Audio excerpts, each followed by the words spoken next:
Tiniyak ni Vice Governor 3rd Alcala na hindi iiwan ng pamahalang panlalawigan ng mga magsasaka sa Quezon. Ayon kay Alcala, tuloy-tuloy ang kanilang ginagawang konsultasyon at pakikipag-ugnayan sa mga ito para lang alamin kung ano ang kanilang mga pangangailangan at upang makapagbalangkas sila ng mga programa na tiyak makakatulong sa mga ito. Naniniwala pa si Vice Governor Alcala na kung wala ang mga magsasaka, walaan niya tayong pagkain sa hapagkainan. Diba? Kaya bilhin mo sa sektor, siguro papabayaan ang sektor ng magsasaka. Isa sa pinakamahalagang sektor dito sa ating buong bansa. Diba? Dahil kayo lang po yung sabihan. Kahit walang pera, ay makakakain kasi nga nagtatanim. Diba?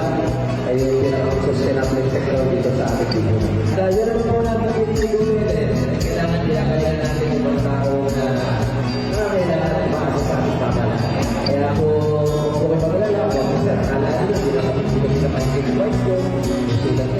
So yan, alam ko kung ito pinalawigan, alam ko kung ito na natin, yung buong lalawigan, yung pinalawigan sa mga kupa, eh hindi naman natin iwanan yung sektor na kung saan ay yung bibigay natin pagkain sa kapagyan ng bawat mamamayang lalawigan. Di ba, right?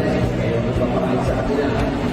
Bert Abrigo nag-uulat para sa DCDG 96.7 Destiny Radio at your service.